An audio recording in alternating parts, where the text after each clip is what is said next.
हैं बादा मस्त बादा आशा में अहमदियत चलता है दौर मीना ओ जाम Ahmadiyyat. Okay, guys. Without further ado, I think we'll get the show going. We've got a lot to get through today. Alhamdulillah, it's a good thing as well. But at the same time, we should manage our time well because we also have namaz as well to think about. Inshallah, today we have, inshallah, after the Friday sermon summary with Takreem, we're going to have Khuddam news from Daniel, and then inshallah, we'll go on to. We'll go into it with Hamza's not here yet. Then we'll do the book with Saqib, carrying on with Haqiqatul Wahi in the next 20 pages as we do every week. And then we've got Hamza coming on later on to do Allegation Corner, and he has a new allegation for us to get used to and understand. And then after that we have K-Fit with Osama, updating us on what's happening throughout the week and anything that we need to know for the next week and how to stay fit. Fit and healthy, and filling out the form as well that we've sent out. And then Kahoot as well with Umar, as we said at the beginning. And then lastly, inshallah, we've got a very another interesting and faith-inspiring talk. This time from another new Ahmadi, you would say, but he has been in the Jamaat for quite a while now. But I heard his story a few days ago, and I thought that we should all be listening and understanding what our Khuddam around us and what kind of background that they've come through to be part of this Jamaat. So inshallah, we'll have a short but precise talk with Shah Daniel Saab, inshallah, later on towards the end. Without further ado, I think we'll get the show going. We'll go to Takreem. So Takreem, if you can share the presentation, and then you can just quickly give us an update or just a short summary of what Hazrat said today in his Friday sermon. All right, you got it with you, yeah? Yeah, I need to share my screen. Great. Can you see it? Yeah, we can see it. Right. A'udhu billahi minash shaitanir rajim. Bismillahir rahmanir rahim. So, Hazur narrated about Musleh Maud Day, that February the 40th is commemorated in Jamaat as the day of the prophecy of Musleh Maud. This was a detailed prophecy given to the Prophet Messiah alayhi salam about a promised son that would be granted to him. In one part of this prophecy, Allah stated about the promised son that he will be filled with secular and spiritual knowledge and will be extremely intelligent and understanding. Today, I will narrate a few things about this topic from the early years of Hazrat Musleh Maud radiallahu anhu. Hazrat Musleh Maud radiallahu anhu only went to school till the 5th year. Despite this, Allah had blessed him with so much knowledge and wisdom that it cannot be explained. He was granted understanding about every aspect of life. Once he spoke about Tawheed, the oneness of Allah, at the age of 17 years. Hazrat Khalifa Masih I greatly praised this speech that he presented many new aspects. He authored a remarkable essay on the topic of love of God at the age of 18 years. This has also been published in book form. Reading this, one understands how Allah had filled him with knowledge and understanding even in his youth. He stated that God has created man for the purpose of love. The object of his life is to immerse himself in God's love. We must have love of God in order to stay away from sins and to heighten our status. God is one, but the concept of God differs in religions. Explaining the teachings of God of Islam, Hazrat Musleh Maud demonstrated how Islam presents the true notion of God which can attract man's love. Hazrat Musleh Maud delivered a lecture about remembrance of God in the Jalsa Salana of 1916 at an age of 27. He talked about the so-called Sufis of this age and how they are far from achieving true nearness of God. He explained that remembrance of God is of 4 types. The first, Salat; second, Quran; third, remembering God's attributes in seclusion; and the fourth, pronouncing God's attributes publicly. An interesting incident took place during this lecture. A non-Ahmadi Sufi wrote a note to Hazrat Musleh Maud that the points you have mentioned in your lecture, The Sufis usually give one such point to the followers after 10 years of service. How unfortunate is it that you have narrated all these points in one gathering? In 1919, Hazrat Musleh Maud delivered a lecture titled Outset of Dissension in Islam. He stated that the basis of infighting in Islam took place 15 years after the death of the Holy Prophet ﷺ. This gives an opportunity to the enemies of Islam to make allegations and puts the followers and admirers of Islam in deep anguish. He stated that there are very few individuals who have delved deeper into the history of Islam and have reached accurate conclusions. He stated that this concept is absolutely false, that the cause of infighting and dissent were some of the senior companions of the Holy Prophet ﷺ. He talked about the plots of Abdullah bin Sabah, the true strategist behind this fitna. Another lecture of Hazrat Musleh Maud is about the decree of Allah. This is an extremely complicated issue to explain. He states that I pray to God that if this is difficult to deliver, then inform me. However, I was told by Allah that I should deliver a lecture on this topic, and it will be very beneficial for you to listen to it and understand it. Hazrat Khalifah Masih IV Ramallah once said about this lecture that a manner in which Hazrat Musleh Maud explained this difficult topic in a gathering which had all kinds of people, only he could have done that. This lecture is a masterpiece of Islamic literature. Hazrat Khalifah Masih bin Aziz also mentioned other books and lectures, such as Turkish Treaty and Responsibilities of Muslims, Angels of God, Need of Religion, Proofs of God, A Gift to Prince Wales, Ahmadiyyat, The True Islam, etc. Hazur stated that these are some highlights from the age of 17 to 35. His deep, unending knowledge and wisdom is a proof of the truthfulness of the promised Messiah ﷺ and the Holy Prophet ﷺ. Many of these books have been published. Members of the Jamaat should study them as much as possible. May Allah always continue to elevate the station and rank of Hazrat Musleh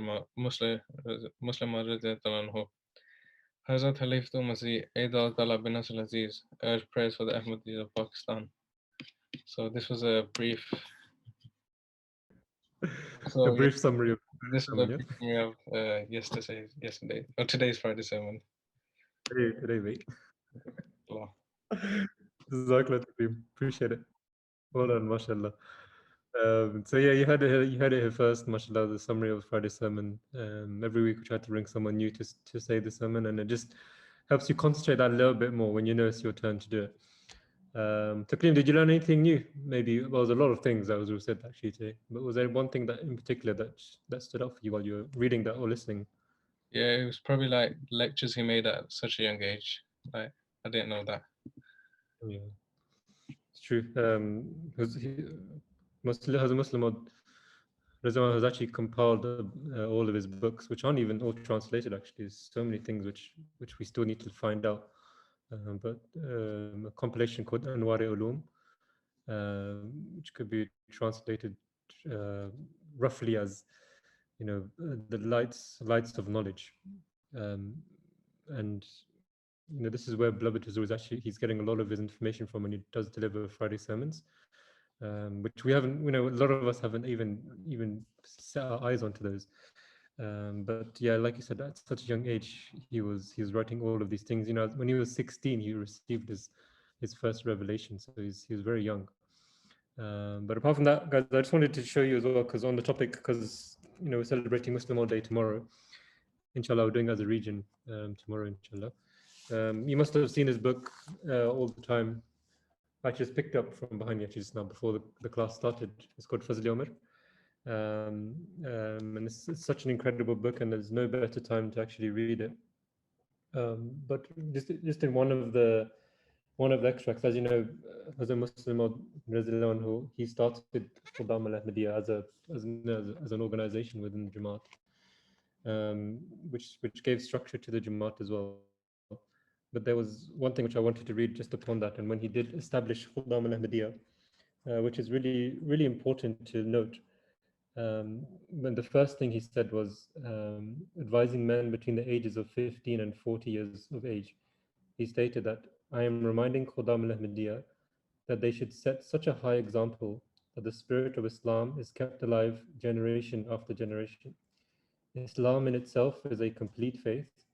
However, even the most flavorsome juice needs a glass.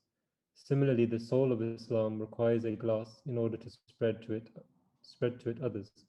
Our Khuddam al-Ahmadiyya are those glasses in which the spirit of Islam will be kept intact, and through them it will be passed on to others. And one more thing which he said, which was really relatable and quite beautiful as well, actually, was on the hard work, perseverance, and sacrifice that we should have all inside of us. He said that today I am reminding the young men of the community that they ought to develop the habit of hard work and sacrifice, and they must impress it upon their minds that their nation will never progress until its elite, as well as its common people, are in the habit of hard work and sacrifice. In the world, difficulties and trials appear in many different shapes and forms, but the response to all of them can only be the same, and that is to overcome these difficulties with perseverance and courage. However, this spirit is only created when the youth respond accordingly after understanding their responsibilities, i.e., the greater the responsibilities, the harder they should work. So this is when the very onset of when Khuddam al-Ahmadiyya was established, and he outlined our mission and our goals as Khuddam. This beautiful example of us being the glass, holding all of the beautiful fruits of the juice of the Jamaat, really makes us understand our responsibility that we need to be the ones who are carrying all of this to the rest of the world and to our generations afterwards as well. So that's why we can't be lazy. We can't be sitting down and doing nothing. We need to be the ones who are proactive within the Jamaat, and making the Jamaat continue in our life and in the lives of our children as well. So this is why we should all try to read this book, guys. It's so interesting. On just you pick out a few chapters, and you can really understand, this great man, such an incredible personage within our Jamaat, who was, second in line, you can say, in terms of being promised to the world. The first was Hazrat Masih Maud, and the second one was Hazrat Musleh Maud, who a prophecy was given to him, which we are going to learn a lot about tomorrow, I'm sure. I think there's a national event tomorrow and a regional event, so try to take part in both of them as well. Okay. I actually wanted to revolve today's class around that as well, as much as I could. So it's good, beloved Azur actually started off, and there's no better way to start talking about the Muslim mode than through the words of Hazur. But now we have the next segment is with Saqib. Saqib will be talking about Haqiqat al-Wahi. So if you could please just share your screen, and then inshallah we can learn a few things from the next 20 pages that you started. Assalamu alaikum, he's getting his mic ready. Okay, ठीक है. In the meantime, Hamza, how are you doing? You okay? I'm alright. What are you saying? Okay, alhamdulillah. All good. Good to hear, man. You got your thing ready to say? Yeah. Got it ready. Pull something together, yeah? Last minute ones, man. Hello. Gotta be done. Oi. ठीक है. So is it about the Muslim one? Don't worry, Khuddam. You'll see. You'll see. Let's find out, inshallah. ठीक है. Oh my days. ठीक है. अच्छा, Saqib's ready. Chalo, we'll go back to a few of you after Saqib's on, inshallah. Assalamu alaikum. Wa alaikum salam. So today I'll be talking about the last 3 questions on from the out of the 9. Question 7. Okay. The question that was asked was what is meant by the message? By the message has been conveyed. There are 2 essential requirements in conveying the message. Firstly, the promised Messiah says that one who has been sent by God should inform the people that he has been sent by God and should warn them of the errors of their ways, and that They are wrong in such and such of their beliefs and deficient in such and such of their practices. Secondly, the Promised Messiah says that he should establish the truth of his claim with the help of heavenly signs and arguments based upon logic, scriptural evidence. This has been the way of Allah, that He first grants His prophets and messengers their respite, whereby their fame spreads to a large part of the world and people become aware of their claim. And thereafter, He conclusively proves their truthfulness to people with the help of heavenly signs and rational and true arguments. Um, Alas, that those who raise objections against the integrity and sincerity of my Jamaat do not themselves exercise honesty and fairness. Some members of the Jamaat have displayed such examples of their steadfastness, like of which is difficult to find in this age. For instance, a God-fearing and a fair-minded person should look with fairness at the steadfastness of Molvi Abdul Latif, the martyr, and ponder whether anyone in the world can show a better example of steadfastness than this. Maulvi Abdul Latif was a magnificent scholar of Arabic disciplines of learning. He had spent his entire life in teaching hadith and commentaries of the Holy Quran. He was a recipient of divine revelation too. His followers and students numbered nearly 50,000. He also occupied an honorable status in the world of the extent that, in the sight of the emirs of the state of Kabul, he was recognized elder and scholar of the age. Question 8. Let it be clear that the declaration of these verses in the Holy Quran does not mean that salvation can be achieved without believing in the Holy Prophet. Although we believe that mere barren Tawhid, meaning the belief in oneness of God, cannot ensure salvation, that no one can attain salvation by performing any deeds after having distanced oneself from the obedience to the Holy Prophet. May peace and blessing of Allah be upon him. Yet we beg to ask, what are the meanings of the verses cited by Abdul Hakim Khan, for instance? Surely the believers and the Jews and the Christians and the Sabians, whichever party from among these truly believes in Allah and the last day and does good deeds, shall have their reward with their Lord. Surah Al-Baqarah, verse 2, chapter 2, verse 36.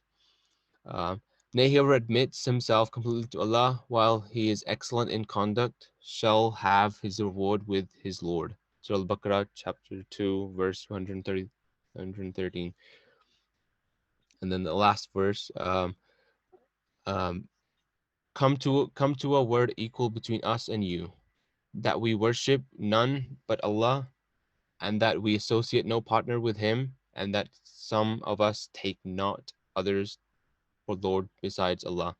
Surah Al-Imran, chapter 3, verse 65. Question 8. How can these attributes be believed without knowing them through a messenger? And complete belief in Allah is possible only when one of those believes his prophets in as much as they are in expression of his attributes. An existence of something is not proved until its attributes are manifested. If these attributes are not sustained through observation, the very existence of God Almighty is not sustained, and in this case, what should be the meaning of believing in him? Question mark. And of a person who believes in God must believe in his attributes also, and such belief will force him to believe in the prophets. It should be remembered that Tawhid cannot be achieved completely without following the noble Prophet Sallallahu Alaihi Wasallam. Question 9. The question was, what should we think of those who oppose the Holy Prophet Sallallahu Alaihi Wasallam with good intentions, or still do? that is, those who do not acknowledge him as the messenger, but believe in the oneness of God, do good deeds and abstain from evil deeds. The proof of a person to do good intention lies in the resultant satisfaction. Since one cannot find satisfaction in any religion other than Islam, but could be the proof of good intention. Look at Christianity, for example. They are so openly making a human being into God, and that human being too, who is the object of unrelenting suffering. The faith of Islam is so consistent with human nature that its truthfulness can be recognized even by an uninformed and uneducated Hindu within 2 minutes, because whatever has been adopted by other religions consists entirely on deplorable doctrines, and that could make a sad person burst into laughter. The person who makes a human being into God without any evidence, or rejects God as a creator without any reason, can he not understand the perfectly clear arguments in favor of the truth of Islam? In short, it is the point worth considering that so much of their crying and clamor is simply over two prophecies. On the contrary, there are thousands of prophecies that have been fulfilled, and hundreds of thousands of people are witnessed of them. If they fear God, why do they not avail of them? Even the Jews continue to insist, in the same fashion, that a majority of the prophecies made by Hazrat Isa alayhi salam, Jesus, peace be upon him. In sum, the truth of the Holy Prophet, may peace and blessing of Allah be upon him, has been established to the entire world. The rays of this light are shining brighter than those of the sun. Jazakallah. Oh, Jazakallah, Jazakallah. So it's quite a lot to get through there. So bear with us as we do manage our way through these 20 pages, because there's a lot of information and it's so hard to cut things out because everything's so important. But as you know, that nothing can replace reading it yourselves. So the most people who are benefiting are actually the two guys, Saqib and Hunain, who are actually reading it to the high level of even making notes. So Jazakallah, guys. Saqib, quickly, because there were so many things to take in there. It's hard to obviously absorb everything that you're saying. But as a crux, what did you learn from what you made in your presentation, and what stood out for you that that we can also obtain? I don't mean to read the whole thing again.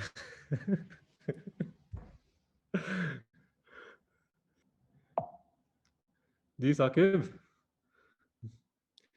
Chalo. No worries. We might go back to him if he gets his mic working again. I think the mic is on. No, it's actually off. All right. Jazakallah, I think we're going to stop sharing the screen now. So, Umar, if you can just quickly stop sharing the screen, we'll go back to the neutral. So, I understand we have one. We've got one Nazim from Scotland actually joining us today. His name is Fuad, young guy. Got his camera on, mashallah, in strappy colors. Farhan, how are you? Fuad, how are you? You okay? Alhamdulillah, how are you? Good, alhamdulillah. So whereabouts from Scotland are you from? Glasgow. You're Glasgow boy? Yep. Mashallah, mashallah. And so I understand you're working as a Nazim Tarbiyat in Glasgow? Yeah, that's correct. So while we have you on call, tell us something interesting about Glasgow that we may not know. Put you on the spot here. It's got some nice sites. Got some nice sites that like some people might not expect. They might just think like Glasgow's like like a junkish country, but sorry. But in some parts it's got some nice sites. Nice sites. Mm-hmm. Mashallah, yeah. I've been to Glasgow myself, mashallah. A lot to see. I've been to the Loch Ness Lake. It's a good place to hike actually if anyone wants to go there. Where the original Loch Ness monster is to be found, so they say, as a myth. Yeah. But it's not a place to visit. But yeah, Jazakallah, just tell us something about the Khuddam in Scotland that maybe you're working with or trying to work with? Well, to be honest, some of them are mostly active, some of them are really not. But I'm just trying to work to get the maximum attendance because, like you guys are doing, I'm doing it as well with the help of Hazrat. So we're both just trying to do these classes and try to get the maximum attendance. MashaAllah, MashaAllah. Well, you're always welcome. If you ever want to learn, ever want to ask any questions, you're always welcome on every Friday, 6 o'clock, Khuddam night. It's good to see it's good to see a Scottish version as well. I hope Hamza understands what's going on with the accent, but inshallah. Yeah. We like to train our birds here and we let them fly, and then mashallah, it's good to see Hamza training others in what we're doing here as well, mashallah. So it's a good way for to bring the Khuddam together. But the main thing I'll advise is keep it consistent and make sure the Khuddam know that it's always going to happen at a fixed time on a fixed day. I think that way you'll always get good participation, inshallah. Alhamdulillah. So Jazakallah, we've got, like I said, we've got a lot of things to get through today. So we're going to try fire through each of the segments. Next we have Hamza, along with the theme of Muslim mode. He's going to come and give an answer to one of the allegations around that. So Hamza, enlighten us, oh wise one. Eager. I'll try my best. That's all we can do. That's all we can do. Bismillah ar-Rahman ar-Rahim. So this week's Allegation Corner is revolving strongly around the book Green Announcement, published by the Prophet Islam in 1888. So it's a bit of a part two to the, in his own words, that's just happened. And it's just, as mentioned, around some of the revelations received by the Prophet Islam in relation to the promised son or the promised reformer, and some of the opposition that he had at that time with the birth and the sudden death of his first son, Bashir, may Allah be pleased with him, which was in a very short period of about 16 months. So yeah, as just mentioned, Bashir, may Allah be pleased with him, was born on the 7th of August, 1887, and he died only 16 months later in November of the following year. So as we know, with Prophet Islam, various allegations and opposition, even now, and especially back then as well. So even family members were quite opposed to him, and because of this, they started fabricating a lot of stories and a lot of lies with regards to the death of Bashir, may Allah be pleased with him. And some of these were also published in various newspapers and journals, etc. So the reason for the disparaging remarks were that the Prophet Islam made various prophecies with regards to one of his sons who would be born. Obviously, you've all probably heard the prophecy and read it many times, but essentially, man of great glory, wealth, bringing success, etc., also known as the promised reformer, who we know went on to be Khalifa Sani, may Allah be pleased with him. And he had various opponents because of the sudden death of his first son, thinking he was going to be that promised reformer. One of those was Lehram, who was quite an infamous opponent, who Prophet Islam made a prophecy about his death a few years later in the early 1900s. I think it was 1903 around to 1906-07 time in that time span. But anyway, it's not really relevant. But anyway, he and many others were making allegations against him, saying he is false because Bashir, may Allah be pleased with him, they interpreted from the prophecies that he would be the promised son, and obviously he died very quickly within 16 months.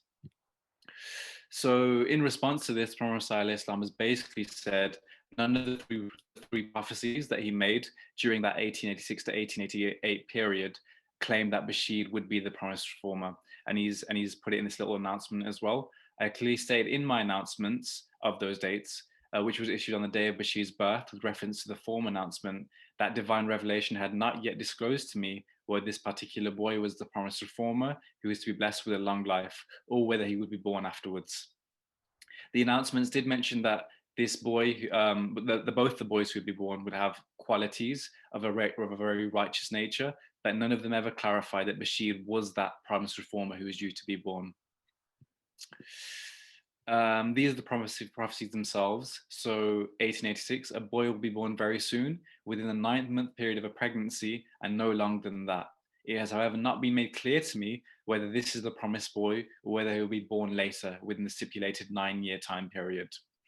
Then in 1887, he declares, Readers, I give you the good news that that boy whose birth I had prophesied in 1886 came into the world on the 7th of August. So he's saying this boy, yes, he had been born in that by the 7th of August 1887, but he again did not say definitively if this boy was to be that promised son or that promised reformer.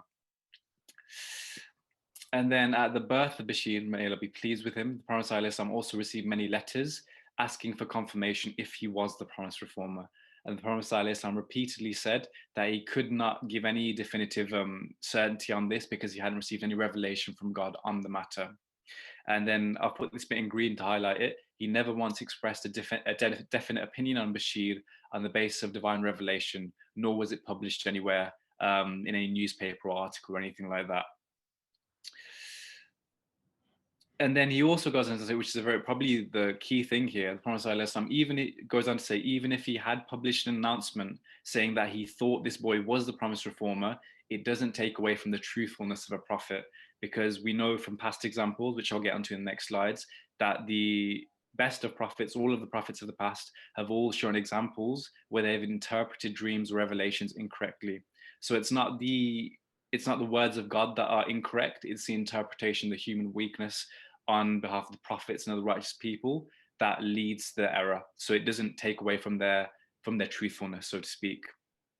And these are just some of the characters of Bashir. They would be a pure soul, he would have an excellent nature and great ability in whatever he would have went on to do, really.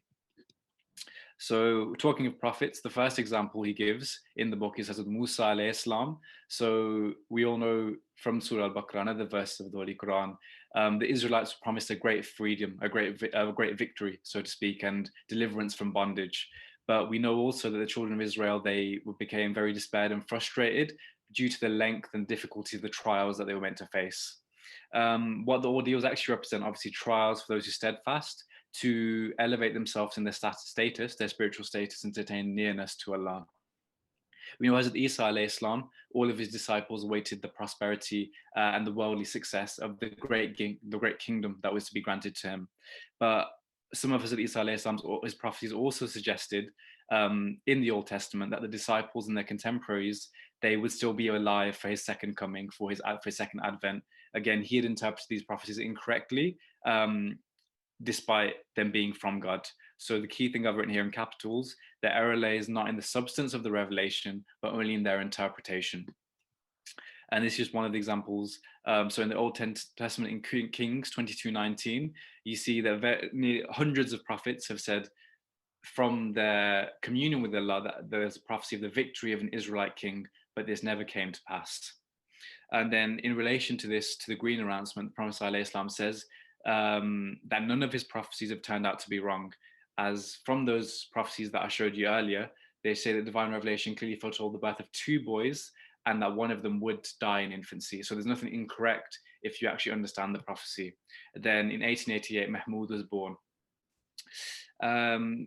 Just on a side note, he did mention, the Prophet ﷺ, that Bashir would have, as I mentioned, very good, excellent personal qualities, and you'll be cleansed of like your worldly, your basal desires, and his only thing would be to have a living relationship with God and enlightening himself spiritually. So Bashir, despite only dying within 16 months of his birth, he had various titles for the reign of mercy, the promised one, the bearer of glad tidings, and the hand of God's majesty and grace. So despite him not living to adulthood, to maturity, he was still given this excellent nature.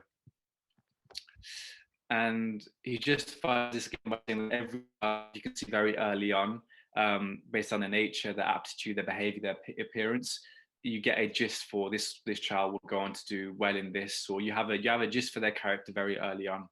And there's no better example than Hazrat Ibrahim, may Allah be pleased with him, the son of the Holy Prophet who died at 16 months. And we know from authentic hadith that the Holy Prophet has said, had Ibrahim attained to adulthood, that he would have been a prophet. Then obviously, again, the Holy Prophet being the seed of the prophets, being the greatest of the prophets, we looked at the incident of Hudaybiyah, where he had a dream that Abu Jahl had received a bunch of grapes from heaven. The Holy Prophet interpreted this as Abu Jahl would convert and become a Muslim. We know this didn't come to pass from one of Hazrat's recent sermons, and it was actually his son who accepted Islam. So again, error of interpretation by a prophet, but the revelation itself is not incorrect. It's the interpreter, so to speak. Again, Hazrat Isa alayhi salam, 12 disciples were promised 12 thrones.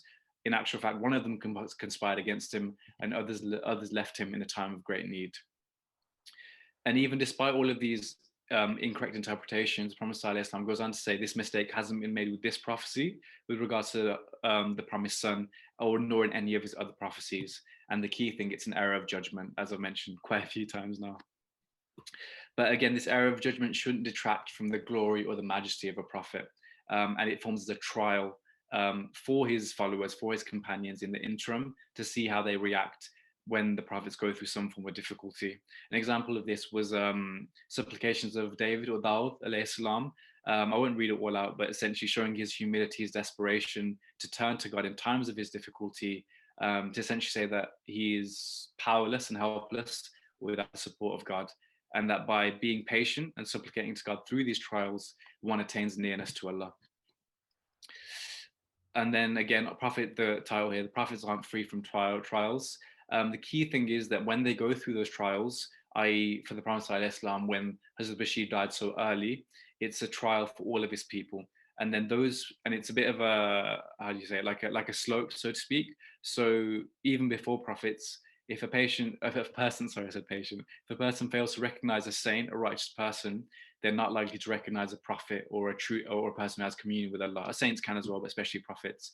And then from that, they'll fail to recognize God. So it's a safeguarding, so to speak, that you need to recognize the company around you, to recognize prophets, and to safeguard your belief in God. And Bashir was an example of such a person, to have faith in, to believe, to his prophecy, so to speak, about the promised son. Bashir was a trial for people, and for those who remain steadfast. Many were sorrowed and upset about his death, but for those who remain steadfast, they will be granted a new life and a new light in the form of the birth of the promised son, who went on to be Khalifa Sani. May Allah be pleased with him. Just quick one on the prophecy again. Various ones received from Islam. We have sent this child as a witness, as a bearer of glad tidings, and as a warner. He is like a big storm cloud that brings all kinds of darkness and thunder and lightning. This is in relation to Hazrat Bashir, may Allah be pleased with him, that again, the clouds and the darkness represent the trial of his death and the opposition and the people raising false allegations. Then the thunder and lightning represents the light or the mercy of Allah following on from coming out of that trial. Yeah, that's just briefly what I've said there. So, and then he ends the book just by saying, has any prophet ever been defeated by the attacks of foolish and naive people? If not, why should we fear that this will happen now? And why should we bring God's holy mission to a halt? So just being that such prophecies, our opponents will always find a way to raise an allegation or to question or falsify a prophet. This is happening now with the Prophet ﷺ. It's happened for thousands of years before, and it shouldn't make one's faith waver or to make them doubt, and they should be patient through it. I think that was the point of Hazrat Bashir, may Allah be pleased with him. Obviously his righteous nature, and he formed a trial for the believer essentially. And then we know in 1888, 1889, then he had the birth of Hazrat Musleh, may Allah be pleased with him. And that's about it. Jazakallah. Jazakallah. I think it very beautifully summed up right at the end. That captured everything. And it's natural, obviously, for opponents to jump on something like that when he makes the announcement in 86. And then the next year, one son is born. Of course, people are going to think, after he passes away, that this prophet is false. But as you said, it was acted as a trial. And even if he understood it to be Bashir Awal, to be the Muslim, then prophets do make ijtihadi ghalati, meaning that you misinterpret something which Allah intended you to understand, but actually Allah had a different cause for it. And if you match all of the prophecies outlined by Hazrat Masih Maud about who the person would be, Hazrat Muslim Maud throughout his whole life fulfilled all of those criteria. I think there were 52 attributes which were outlined by Hazrat Masih Maud. So today we can sit here and we can testify to the fact that Hazrat Mirza Bashir Uddin Mahmud Ahmad who fulfilled all of those criteria which were outlined for him. Jazakallah Hamza, I think it's really good to clarify that. Very, very well summed up as well, and thank you for putting that together for us. And I told yesterday, last night. Wait, last minute ones. Appreciate you doing that, man. No worries. So you guys want to pick out a few more people before we go to the next bit. Hazim Arif, mashallah, is still with us before you go back to Jamia. How are you doing? Assalamualaikum, alhamdulillah, I'm doing well. How are you? Yes, alhamdulillah, good. How are things at home? Things are good, alhamdulillah. Just getting on really. Just getting ready to go back now. Yeah, I think time's running fast before you go back. Yeah. That's the thing with us. Whenever we used to go back to Jamia, we knew it was limited time, so make the most of it until we go. Yeah, absolutely. Yeah.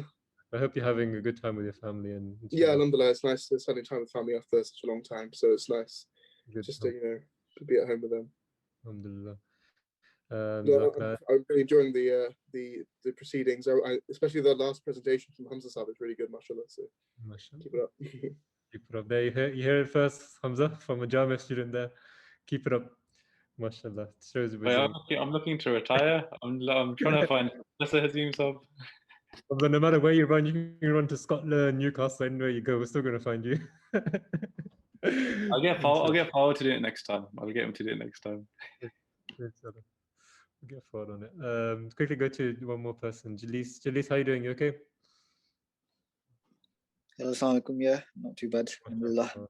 Where are you at the dinner table, in your room? Where are you sitting right now? I just finished eating, actually. I just finished eating. Usually time. You have a very strict schedule, it seems. I think you need to get Jalis to do something, man. Trust me. Nah. Smart guy. Can't put me on the spot like that, man. Don't listen to Hamza. I'm just here to listen and, I'm telling you. Learn from you guys. I'm just here to learn from you guys, man. MashaAllah. Jazakallah, Jalis. Inshallah, you do better in Kahoot this week than last week. I don't know if I'm going to play. I'll watch you guys play. Oh, right. Okay, Tika. We'll see. Inshallah. Jazakallah, Jalis. We're going to have K-Fit now by Osama Saifullah. We've been having it for 2 weeks, actually. Just before summer, you jump on that. I just want to read one more extract of Hazrat Musleh Maud. And many of you maybe didn't know this, but in October 1949, Hazrat Musleh Maud took over the responsibilities of the head of Khuddam al-Ahmadiyya, meaning he became Sadr of Khuddam al-Ahmadiyya. And commenting upon this, on this change, he said, "I have taken the step to lure the youngsters more and more towards our faith. As our organization and security of the headquarters is concerned, Khuddam al-Ahmadiyya has done a great job, but the reason for its formation is to create genuine religious devotion in the hearts of the youth, has not been fulfilled. The truth is that the sole interest of godly communities is spirituality. If there is any deficiency in this, then the true purpose of it is completely lost. For this reason, I've taken over the leadership myself so that I can supervise them directly." That's crazy, isn't it? Imagine if Hazrat one day just goes, "Okay, I'm in charge of Khuddam al-Ahmadiyya." At this time, of course, you have to remember Hazrat Musleh Maud was still a Khadim. So he took charge of it, and he really showed the true essence of what Khuddam al-Ahmadiyya is. And as you can see here, it says the youngsters should come more and more towards our faith. And that's why we've been divided into this category of between 15 and 40. So we need to focus directly on that, and that we need to become the vessels that carry on that message and that essence throughout the rest of the generations after us. So I thought it was really interesting to note that, something to think about, and also outlines our purpose as well. What we're trying to do here is, bring all of you closer to, Islam, Ahmadiyyat, increase your knowledge and increase the brotherhood at the same time as well. Jazakallah for listening to that. Okay, Osama, let's go on to you. We heard from as a Muslim as well that the youngsters should be hardworking and fit and ready for sacrifices. So I think when we increase our fitness as well and our physical capabilities, and we are more capable of doing that as well. So Osama, let's see what we're hearing for this week. Okay, everyone, can you hear me? Yes. Perfect. Okay, let's get started. Let me share my screen first. Right, so how do I get rid of this? There we go. Would have been a good time to show the logo for KFIT today. Oh, yeah, of course, I was meant to put that in. I completely forgot. Okay, next week I'll put it in. Okay. All right, so it's going to be a quick one this week as we've got a tight schedule. So basically, in the first session, I talked about the importance of exercising and fitness itself. Second week, I talked about healthy eating and a diet. Today, I'm going to talk about rest and recovery. Okay, So very quickly, I'm just going to go over what actually happens when we're working out. Okay, so what we're basically doing is we've got muscle fibers, which are basically like little mini elastic bands, which go from one end of the tendon to the other end. Okay, and they contract when we're lifting weights or running or whatever we're doing. Okay, so what you're actually doing when you're working out is you're tearing these. Okay, once they're torn, they're going to want to recover. Okay, you can see here the grades: grade 1, grade 2, grade 3. Okay, these two are injuries, so we don't want to go there. This is what we're aiming for, is just very slightly. Okay, and you'll feel it the next day, you'll be sore. Okay, but once it goes to grade 2, which is very painful, I've had this a couple of times actually, that can take months to recover, so 4 or 5 months. Grade 3 is really bad. How does this happen? If you lift too heavy, heavier than you can lift, this might happen. Okay, you don't warm up properly, you might get injured. Okay, but basically, without this stage, you're not going to grow your muscles. You have to tear your fibers down. Okay, so moving on from this, we're going to go into recovery. Okay, so the first stage is you're tearing your muscle fibers. Second stage is your recovery. Okay, so it's very important and often overlooked. Okay, because nobody wants to rest, especially if you're very motivated and you're fully into it. You're not going to be worrying about resting. You're not going to be worrying about recovering. You just want to keep working out. Okay, but that's not how you're going to grow. So because they're torn, the muscle fibers are torn, they're going to have to repair, and that's how they get bigger, right? So it will start to repair them and rebuild the torn muscles, and this usually happens at night. Okay, and you will feel this as well after a good workout. The next day you wake up, your muscles are all sore. Okay, so that's when the recovery actually starts. So we'll recover through the day as well, but primarily at night, which is why rest and recovery is very important. You need to make sure you're getting enough sleep. Okay, so sleep and also protein intake. Sorry, forgot to mention that. Okay, so protein is what's going to build your muscles. Okay, it's going to repair the fibers. So make sure after a workout, a lot of protein and a lot of sleep. Okay, 7 or 8 hours. Then this is the last stage. Once it's recovered, your muscles are going to be slightly stronger than they were before you last tore them. Okay, so you've torn them, they've recovered, and now they're a bit stronger than last time. Okay, then that's the cycle. As soon as you're recovered, you're going to hit that muscle again.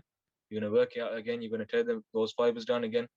They're going to recover again, and over time, you're going to see them getting bigger. Okay, and here I've put down hopefully for most of us. Okay, so I want to make sure that we are all working out. Okay, we are all tearing those muscles down. Okay, what happens if you don't rest? Okay, your muscles are not going to get their ideal recovery conditions. Okay, because it primarily, as I mentioned, it happens while you're sleeping. So if you're not getting enough sleep, you're not getting enough rest, you're not giving your body that environment for it to recover those muscles. Okay, so therefore they're going to take longer to recover. What this means is if you're getting good sleep, you can maybe target one muscle 3 times a week. If you're not getting enough sleep, maybe only once or twice. Okay, so you're losing that efficiency. Apart from that, you're going to also feel fatigued because your body's trying to recover during the day. You don't want it to do that. You want it to be during the night, so you're fresh in the morning. Apart from workout, health-wise, it's not good for the brain and the heart. Okay, I'm not going to go too deep into this, as it's not really my area either. But I do know that it's not good for the brain and heart. Okay, essentially, and also especially for the heart, I've seen studies where if you're not getting enough sleep, or you're staying awake till night, it increases your chances of heart attacks and strokes by a large percentage. Okay, I don't know the exact figure. Anyways, so make sure you're getting enough sleep. Workouts for the week ahead. Okay, so I've left it the same as last week, but what I'll do is I'll give you a bit more flexibility. So instead of 20, you can increase it. The reason I've left it the same is I need to see more results on Google Docs. Okay, so I know a couple of lads, Omar, you have been logging your workouts, but we need to get all of you onto it. Okay, so whenever you're working out, I know sometimes you work out and you forget to do it. Okay, but just I don't know, I'll keep sending reminders, but I don't want to send them every day either because it can get a bit annoying, right? But you need to make sure that you're logging these workouts so I can see where we are, okay, all of us, so I can tailor these workouts according to how you guys are doing, okay? Because if I start increasing these workouts and you're not able to keep up or it's too much, then there's no point in me doing it, right? So we're going to keep it the same day 1 and day 2, right? Day 1's going to be for abdominals, 20 sit-ups, plank, 20 leg raises, okay? And then day 2 is your chest, triceps, and legs, okay? 20 push-ups, that's your chest. Diamond push-ups, that's your triceps. And then squats, that's your legs, okay? Obviously, increase your sets, etc. And you want to make sure you're feeling that burn the next day, okay? You want to make sure your body's aching the next day so you can rest and recover that muscle. Otherwise, you're not really building onto that muscle, okay? And again, day 1 and day 2, it does not mean that you're just working out twice a week. What it means is you're alternating between these 2 days, okay? Questions, right? Murabi Sahib, have you got enough time for questions? Yeah, we've got about five minutes. All right. For this question. So if anyone has any questions this week, Feel free. Yeah, Sam, I got a question. Is a fast metabolism a real thing? Not fast. It's going to be high or low. Okay, so your metabolism. Yeah, high one. Yeah, high or low. Yeah, that's the real thing. Yeah, so it's about how fast your body recovers. Naturally, genetically, you're going to be set kind of where your metabolism is. Depends on how your parents are. Okay, so high metabolism obviously is going to happen. Everything's going to happen faster. Okay, you're going to digest your food faster. Everything's recovering faster. Low metabolism is going to happen a bit slower, but that doesn't mean you're tied down to what your genetics kind of have in store for you. You can change it. Okay, so there's certain foods like green tea with a bit of lemon in there that's going to increase it. Okay, and there's a lot of other foods as well which can help you higher your metabolism. Okay, generally. What can lower it? What's that? What can lower it? What can lower it? Right. So I know one way of doing it is have less meals a day and have bigger meals. Okay, that's one way. So instead of having 3 or 4 meals a day, you can have just 2 meals a day and make them really big. That's going to naturally kind of force your body into digesting it slower and making the reaction slower. That's one way. In terms of what to eat to make it slower, I'm not too sure. I can research and I'll get back to you on WhatsApp or I'll call you later. Nice one. Yeah, no worries. I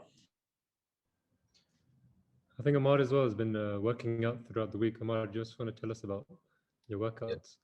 Yeah, basically I'm using some of your workouts to do some pre-workouts, and then I've also downloaded a app.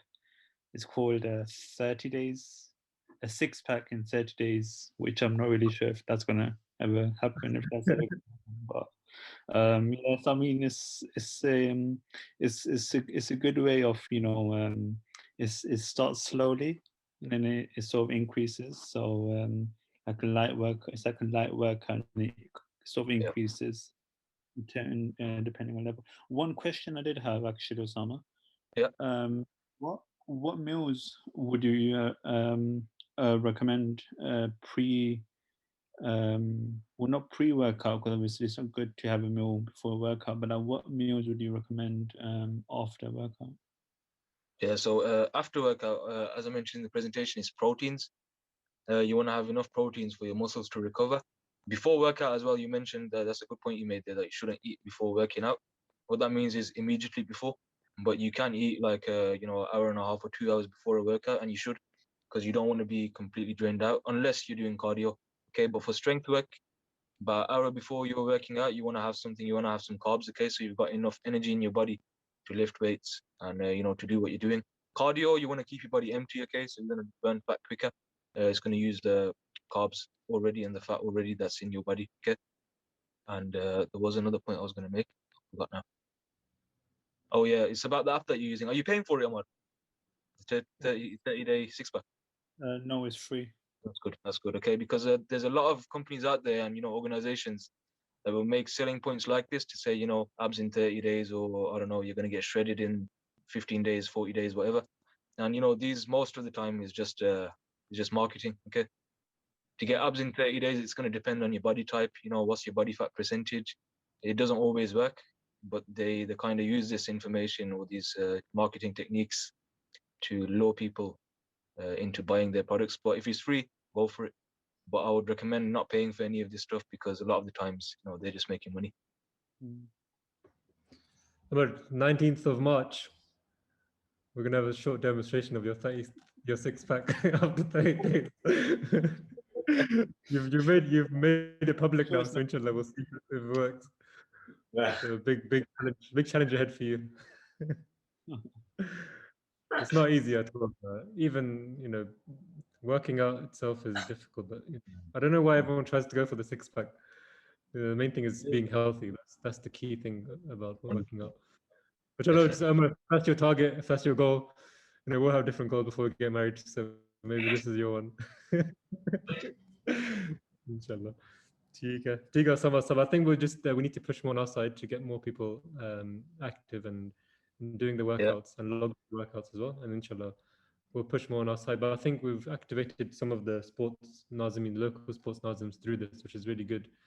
I saw some messages on the groups that I'm on, but now it's just about trying to get them actually to do the exercise, which isn't going to take long. So yeah, well done, someone. Jazakallah. We'll have if you've got just 30 seconds, just want to add one more thing. Yeah. What I'm planning on doing, inshallah, is group sessions at the gym, at the Thai boxing gym. But it's going to be limited spaces, okay? So it'll be up to 10 people. But what I'll start doing is from now on, I'll start looking at, which people are the most motivated and, they keep doing the workouts that I'm saying. And then I'll whoever's the best 10, they'll get an opportunity to actually come to the Thai boxing gym. And, they'll be covered completely. It'll be legit, official. And I can give them sessions at the actual gym after lockdown, obviously not yet. But I'm going to start looking at people now. Just that. Expenses covered, yeah? Sorry? I'm saying expenses covered. Yeah, that's covered. That's on me. Well, Amar's been saving a bit of money from his six-pack workout anyway, so he's got a few money spare. All right, guys. Jazakallah, Sama. Thank you for that opportunity as well. Inshallah, we'll look forward to joining you in the gym as well. But upon my last experience, guys, it's a grueling experience. He will definitely give you a run for your money. But it's definitely worth it. Jazakallah. Okay, guys. Moving on. We still have something I forgot to mention at the start is the K news. I mentioned actually, but I just forgot about it. And Daniel, I'm very sorry. I always forget about you, but you're here today. So could you please update us on the Khuddam news that's been happening around the world in the past week, and also with Hazrat as well?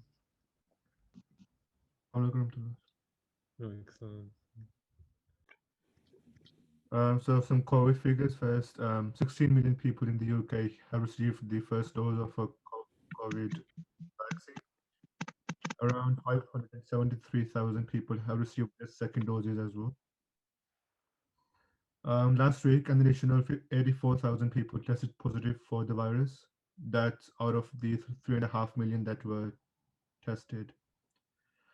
Last week, an additional 11,000 people went into the hospital with COVID, taking the number of people currently hospitalized with COVID to 20,000.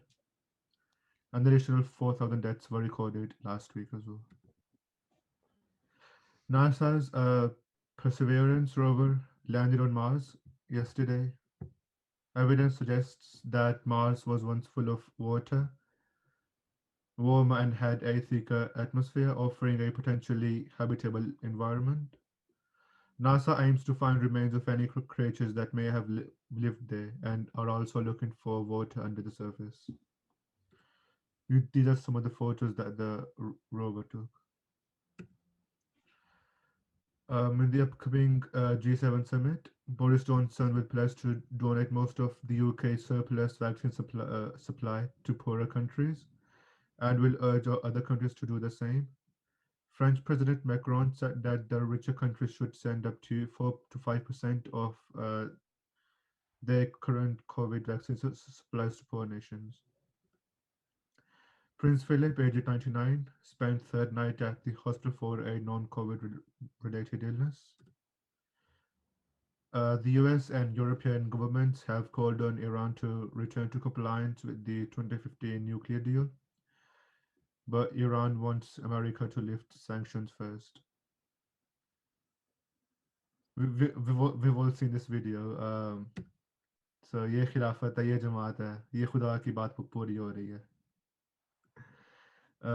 Facebook has blocked news content in Australia due to a new law that will require tech companies to pay for news content on their platforms. Man hands himself in as he'd rather be in jail than spend any longer with people at home during lockdown. The suspect said he wanted to go to prison to get some peace and quiet from those he shares his home with. Northern Ireland's lockdown extended to 1st of April. Major winter storm slams eastern US as power outage persists in Texas. A major winter storm is now slamming the eastern US as around 500,000 people in Texas are still waiting for power to be restored.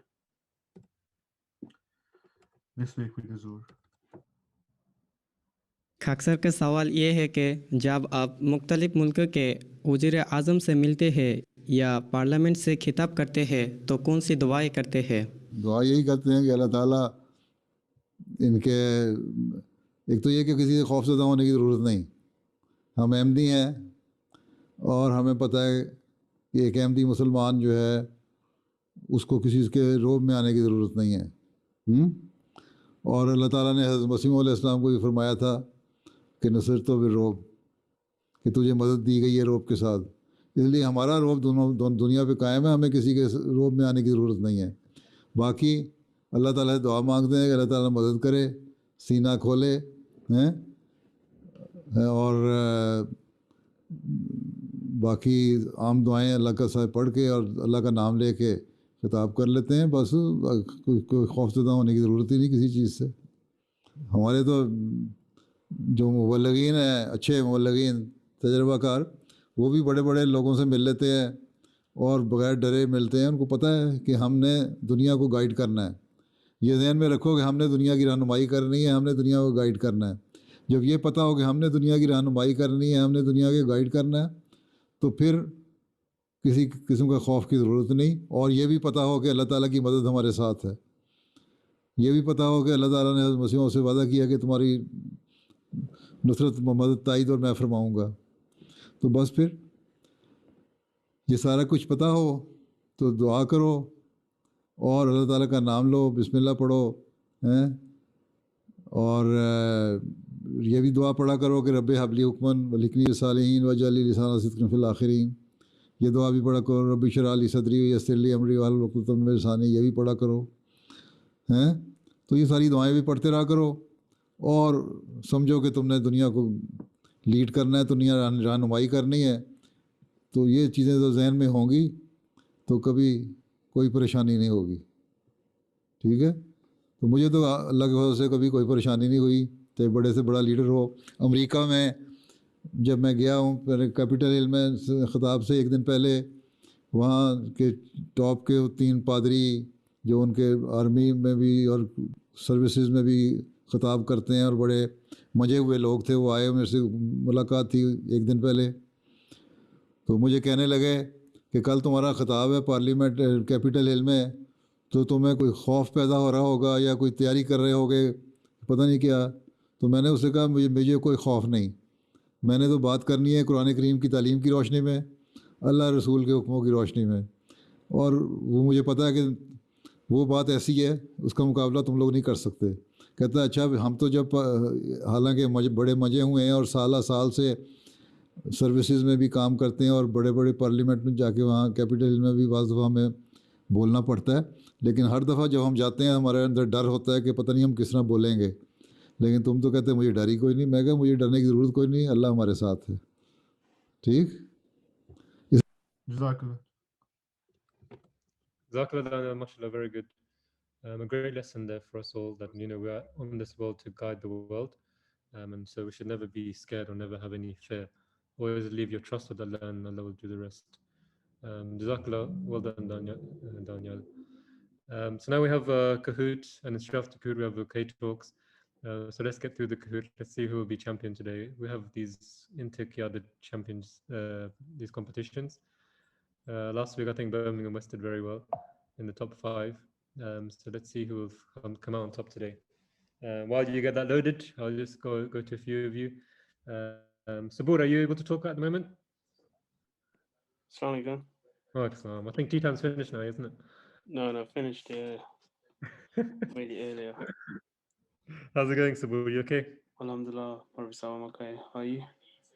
Sabur, I came to your ends again today in Wolverhampton, didn't see you. Yeah, man. I heard. I had to rush to the hospital, sorry. How much? How's your dad doing? Is he okay? Yeah, he's alright. He's okay, alhamdulillah. He just needs to he just needs more rest. The doctors advise him to rest a bit more. Yeah, he's gonna rest. I'm reading Jummah, so I'm stay at home.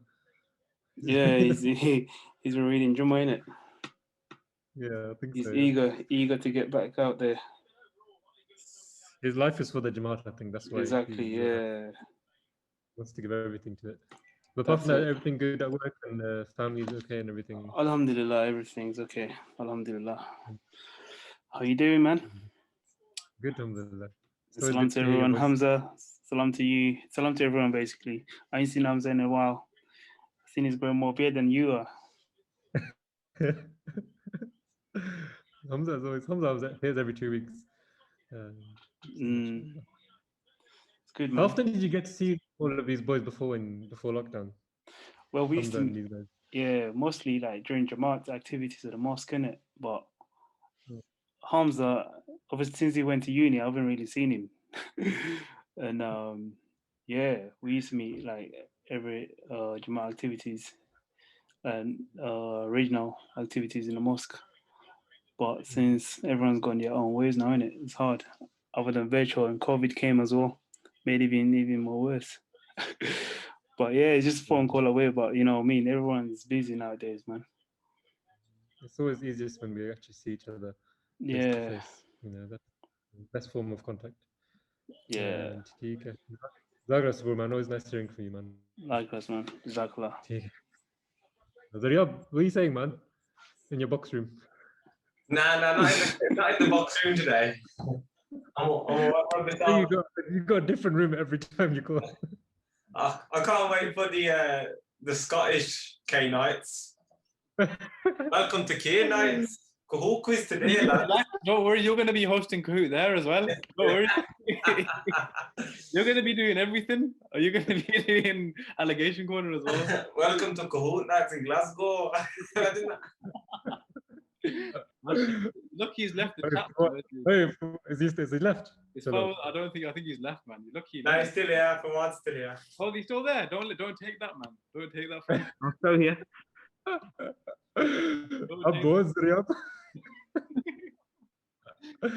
Oh my god. I've always loved the Scottish accent. You gotta love it. Bro, I won Kahoot again, man. I was gonna win Kahoot today. Chalo. I think we'll start a minute. Let's get it going. Whoever can join afterwards can join. We have 29 people actually. Guys, if you haven't joined, do try to join. It's worthwhile because there's a lot of questions from the Friday sermon as well, Muslim Old Day as well. So there's a few things that will challenge you on today. So whoever wins today will be a worthy winner. So let's see what you got. But come on, man, let's start. Get the guns out. Zaria, you're not taking part, are you? No, I am. I'm not hosting it this week, man. I'm not going to do it. I gave him the control. All right, cool. Yeah, we should go come first today. I thought you were trying to cheat on us, but yeah, it's calm. Can I just ask if my connection is okay? Yeah, it's fine. Is it like slow or anything? No, it's fine. The message earlier, my internet's quite slow. So, all right. So this is basically sticking to the theme of Muslim mode and general knowledge questions. So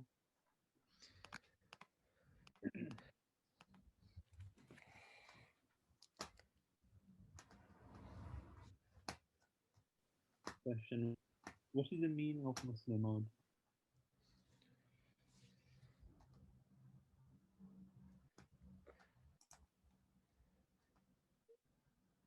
Is it stuck? For the youngest son.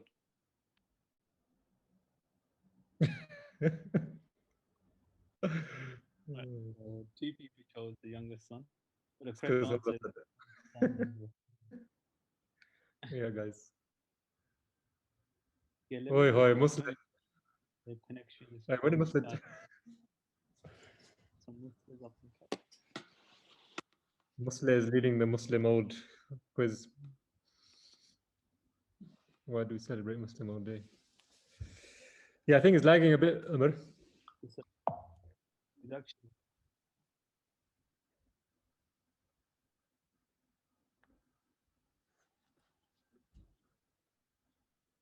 I think it's really important to understand that we don't celebrate the birth of Hazrat Muslim Maud. As you can see, he was born, I think it was 3 years later after the prophecy. So we're celebrating the actual prophecy. Because I don't know if you saw the message, but the Muslim Maud Day regional thing is cancelled for tomorrow. So just to let you guys know now. They wanted everyone to join the national one, that's why. One on top. Guy, who's that on top?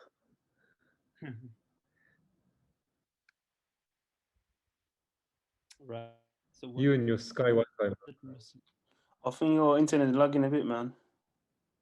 It is. When would it Dial-up connection.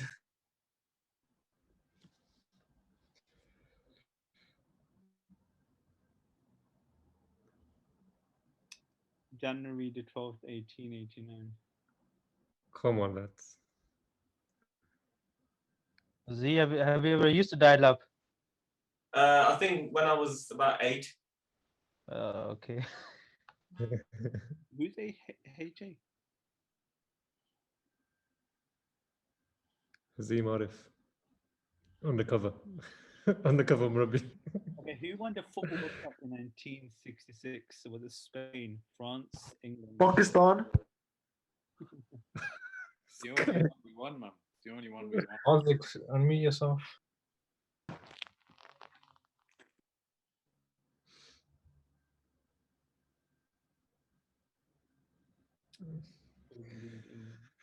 The one and only time. We were so close last time. But chalo. Croatia Zindabad. How many questions are there, Amar? 23. 20. Netflix was founded in 1997. True or false? Can't be true, man. 97. I feel like yesterday it started.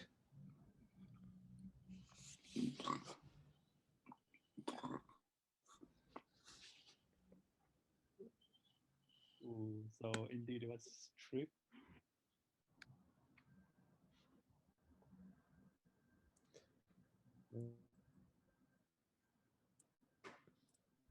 Zaria, where's your name, man? I can't see you. I'm Kahoot. I knew that was true, man. Who was the first wife of Muslim Maud? Aziza Begum, Bushra Begum, Sayyida Maryam Begum, or Mahmouda Begum? He was first wife of Hazrat Muslim Maud. It's a tough one, man. That's a very tough one. Let's see you got it. Mahmouda Begum. Only 3 people got that right. How are you gonna know that? Or not? Chal. Oi, Musta. When was Hazrat Muslim Anhu elected as Khalifa al-Masih II? Was it the 10th of March 1914, 12th, the 13th, or the 14th of March? Longest serving Khalifa in years.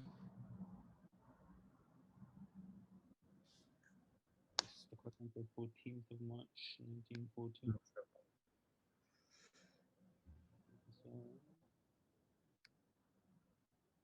True or false? Hazrat Muslim Maud Anhu was 25 years of age when he was elected as Khalifa al-Masih.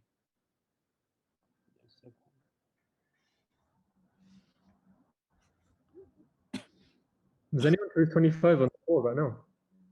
What's that? I'm saying, is there anyone who's 25 on the call? I don't think so, is it? Ask me in 3 years.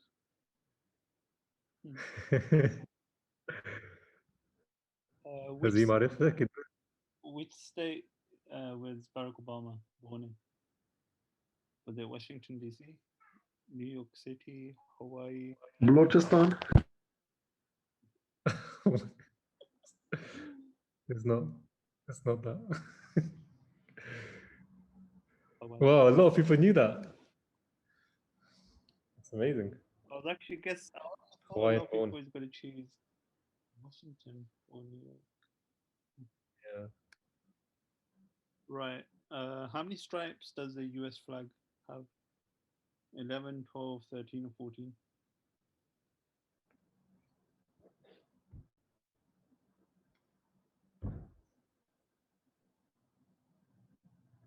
Oh, most of you got that right.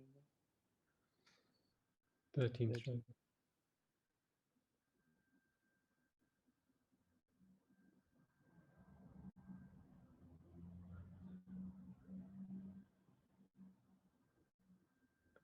What is the most common color of toilet paper in France? Oh wow, this Wi-Fi is killing me. What is the most common color of toilet paper in France? Is it purple, orange, pink, or green?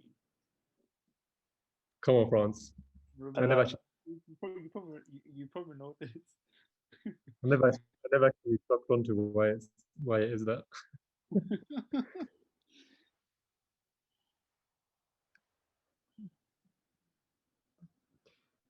How many people were present during the first bet?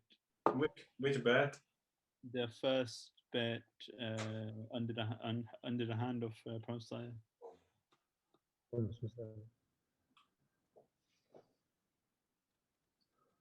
Yes, 40.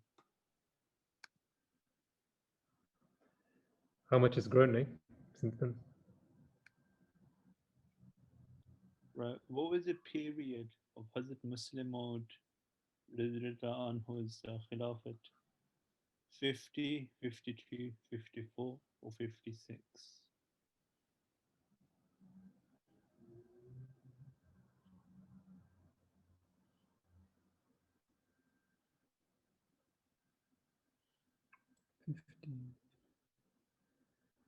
The correct answer is 52. Look this up. The fact that is.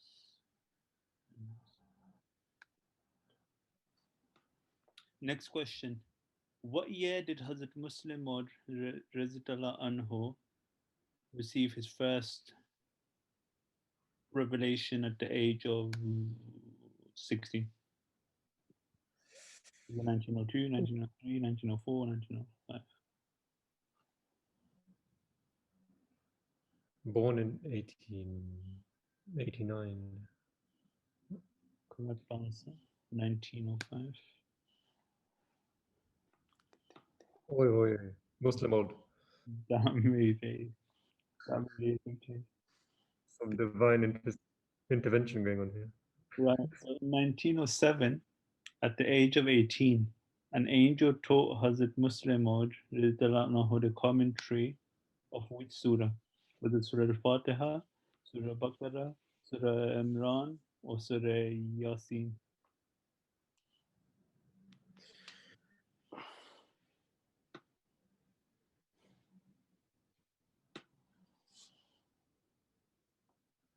Majority of you got that right. Surah Al-Fatiha.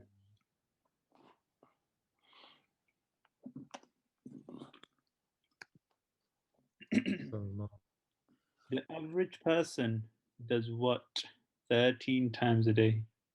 Cough, laugh, shouts, or sneezes.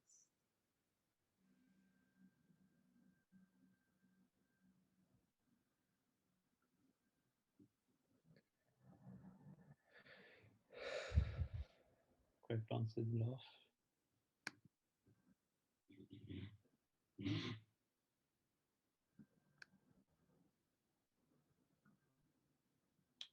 Okay, coprastastophobia is the fear of what?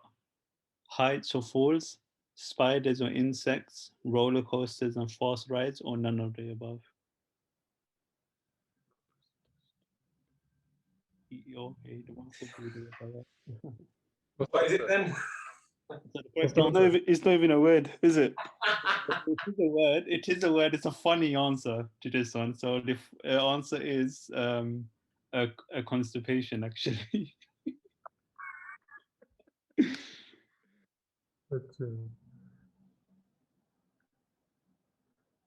Oh.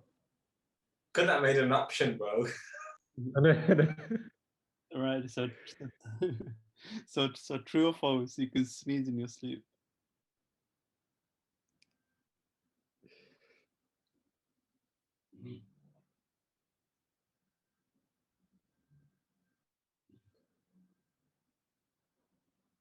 False. Is it false? It's I guess false. we'll never know. I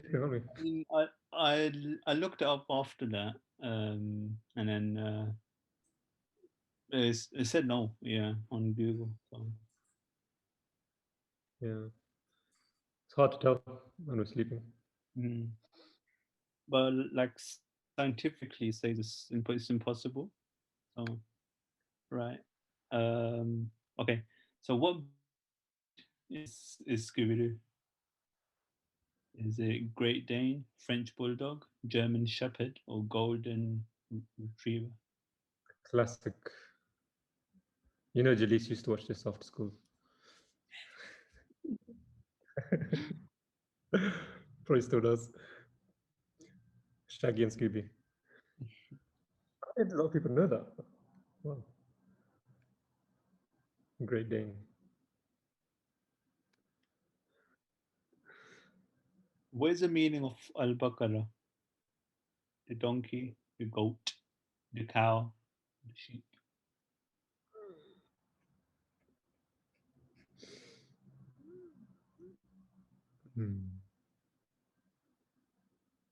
The cow.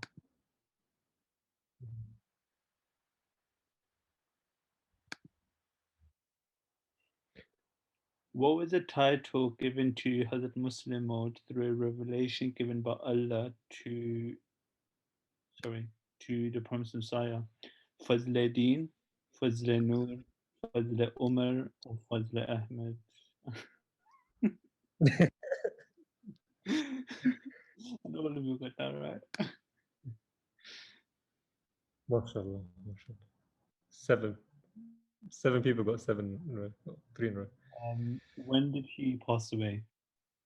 September the 8th, 1965, October the 8th, November the 8th, or December the 8th, 1965. Top question. Top question.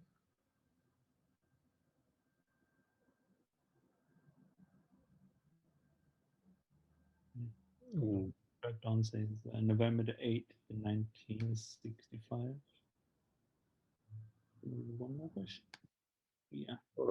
Last question.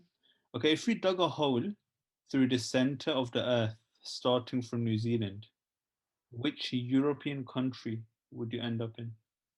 Is it Spain, France, Italy, or Germany? Depends if you're going straight or not. So if you're starting from Wellington, it's a place in New Zealand. That's what I looked up. So correct answer is Spain. The podium. So Murabita third. Who's that? I'm the flag. यहाँ से नहीं जाते हैं, आप ही लेके बाहर फिर रहे हैं, किसने आना है मामला निकल जाना। सही बात नहीं कर रहा हूँ। नाम लाइट में तो क्या नाम हो गया वो बरकते। ठीक है guys अब.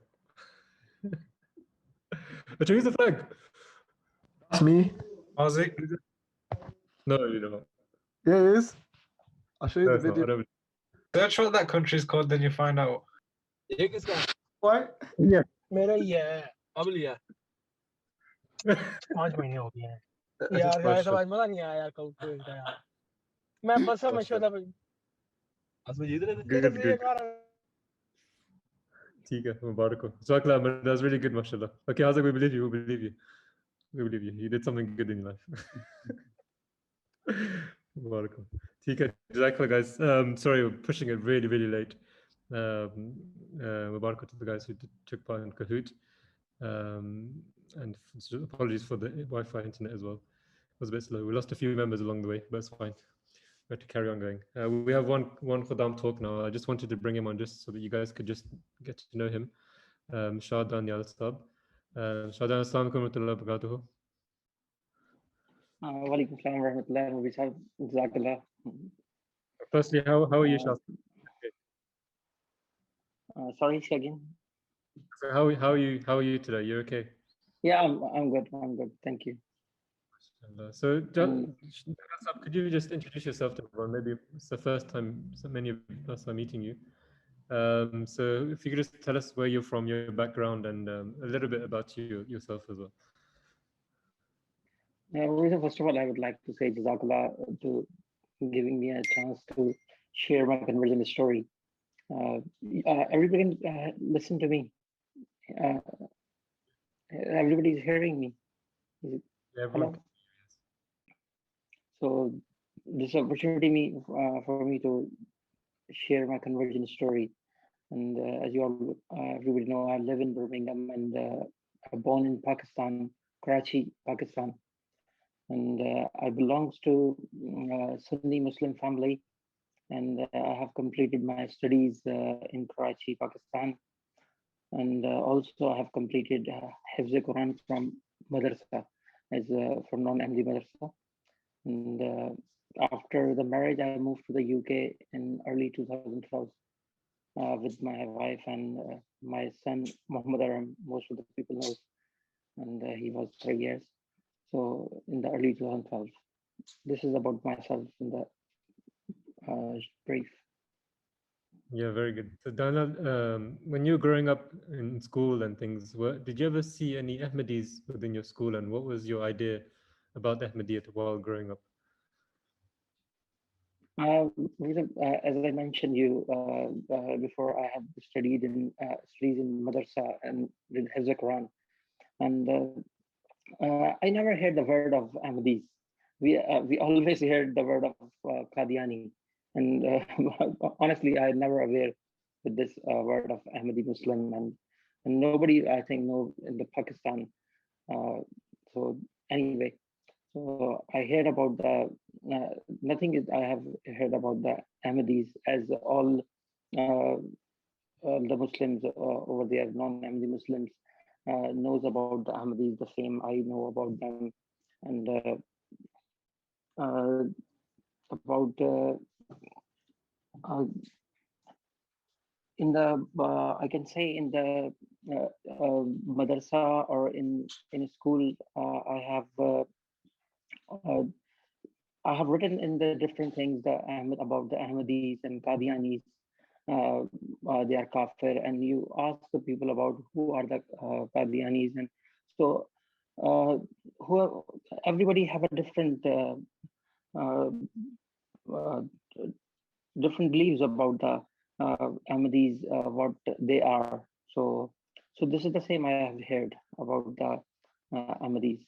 So this is all I can say. It's quite incredible then that when you came to the UK, where did Ahmadiyyat, the name Ahmadiyyat, start coming from, and when did you start actually? Yeah, actually, my journey started in the UK because in Pakistan there is only one family of Ahmadis which I know about in my particular in area. So they are the he's the only family, and I used to play cricket and the other stuff with him, and he's just like a friend. So and he moved on to the UK in the early 90s. So my age is 40 years, so I'm nearly going to be the next year going to the Khuddam to Ansar. So he moved to the 90s, early 90s here. So after the 20 years of gap, when I came into the UK, in the very second day, he knew about me that I arrived here. So my brother told him to meet with him and help him because he was in connection with one of the brother who lives in the Europe. So and they used to meet when he come into the UK. So my brother told me he's coming alone and independently with wife, and he's going to Europe. So just take care of him and ask him, and if he needs any help. So as a Ahmadis, we are ready to help. My friend is the same, and he already been new to me 20 years before when he left. So he was very happy, and he came in a very first place. He come to me and meet me at my home the very second day, and take me up to their home. And so in the first meeting, he introduced me about what Ahmadis are, and I am also wondering because I heard that, and I was little scared about Qadiani because he's a Qadiani. How I'm going, and he asking me for the he's offering me the food, and like, so I was really scared. Okay, how I will eat the food from the Qadianis, because this was my beliefs from the Pakistan. So, but I was not that bad. So I started meeting with him, and he introduced me about the Ahmadiyyat, and my background was from the madrasa, and so I was easily understand because he bring me the Quran. So when he bring me the Quran, so I was thinking about it. That, no, this is the Quran. They have the Quran. This will be a different Quran, because I was half to the Quran. So when I verified the Quran is everything is same. There is no zero or zabar even missing in the Quran. So I was really wondering about the Qadianis have a same Quran, and the Ahmadis have a same Quran. So, and he's explaining me from the Quran, the verses. So I was completely shocked. And what he was explaining me, I can easily digest and understand. So it's a very in the half hour he explained so many things and showed me, because he has a library and things. So he bring me so many things about our beliefs and their beliefs, and he also have a different Quran of the non-Ahmadis translated by the non-Ahmadis in Tafsir. So he brought me everything and showed me. So I was really shocked at that time. Oh, so I can't say anything thing because I don't have any answer. But this is a good thing. I can understand what he's saying, and I was just shocked. And the meeting finished. I had a food with him and very good meeting with him. I was very happy when I come back. So my brother asked. I was in Pakistan. I rang him and I explained him this was the meeting, and he was asked me how is the Ahmadis, because nobody knows.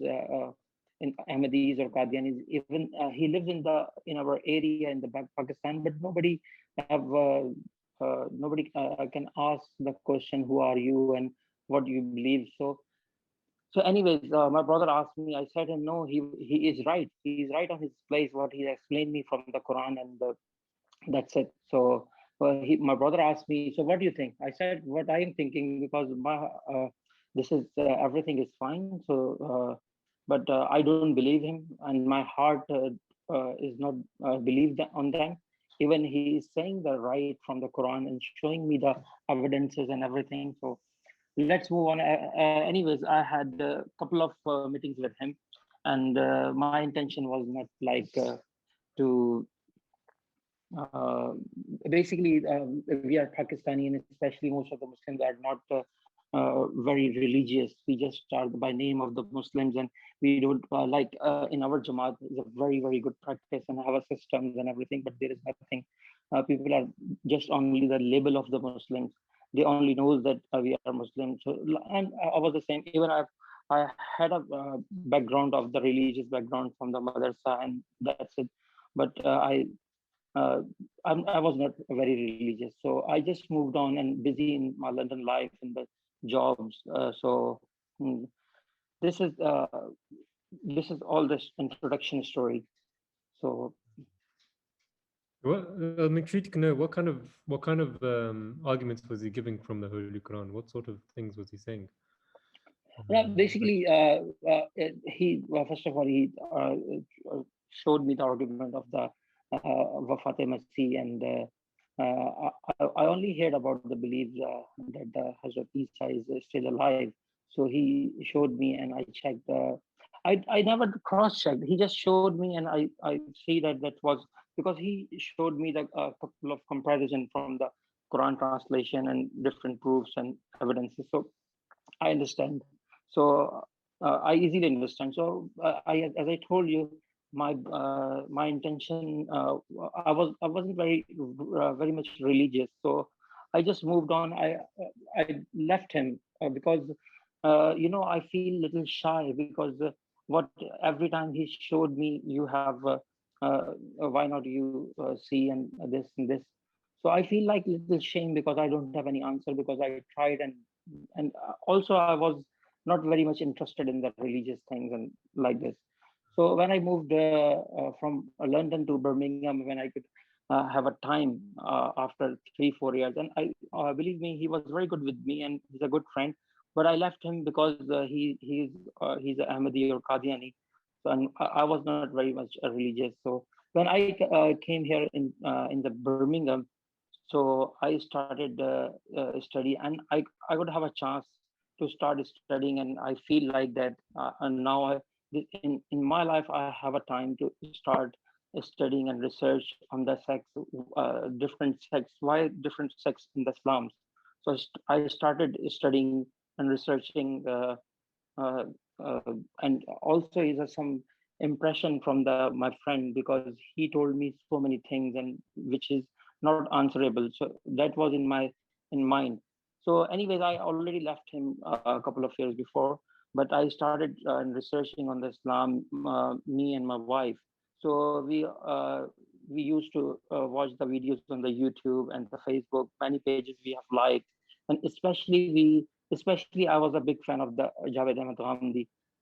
He's from the Al Quran. Most of the people knows, and he was ex. He was a chairman of the Pakistan Ulma Committee, ex-chairman. So now he's also facing the persecution from the Pakistanis. But I was following him for a long time, so I listened to him every time. Once I got a chance, he was explaining about the Hazrat Isa alayhi salam. So I wasn't aware. So he told on this video that Hazrat Isa alayhi salam has already died. So I was shocked. I said this was the same belief of the Qadianis. So I started researching about the Javed Ahmed Ghamdi. I am a big fan. Is he Qadiani? So I quickly I find out because he was not Ahmadi or Qadiani, but he's the same belief of the Ahmadis. Hazrat Isa alayhi salam has died, and so this was the time I discussed with my wife, and me and my wife used to discuss with each other about the different matters of the Islamic, especially fiqh, divorce, and the other issues of the Islam. So I just showed to my wife, this is the thing. The same was my friend Fazal Ahmed explained me. The Hazrat Isa alayhi salam died. Now this is the time I explained him.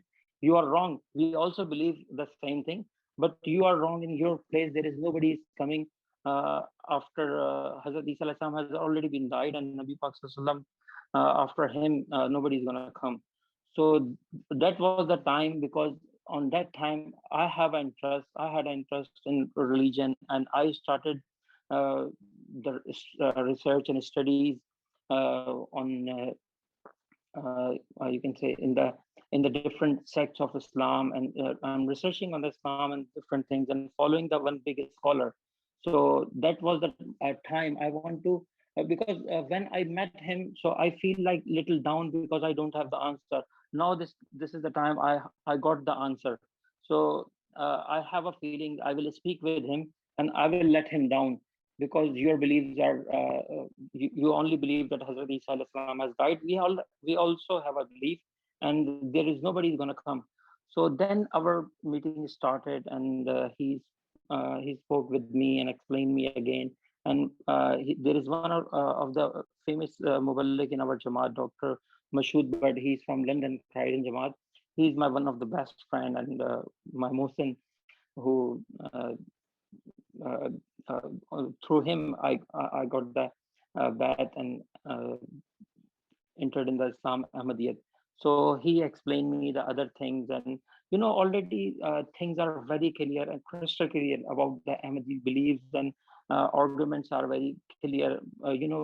So I don't have any doubt, but only have a problem with I can't accept the Ahmadiyyat, because it's not easy if you understand about the Ahmadiyyat and Islam and everything, but it's not easy for you to accept, because this is the main issue with the non-Ahmadis as well. Most of the non-Ahmadis understand easily some of the non-Ahmadis understand easily, but he don't have, they can't accept the Ahmadiyat, how they do the bad straight away. This is the problem with me.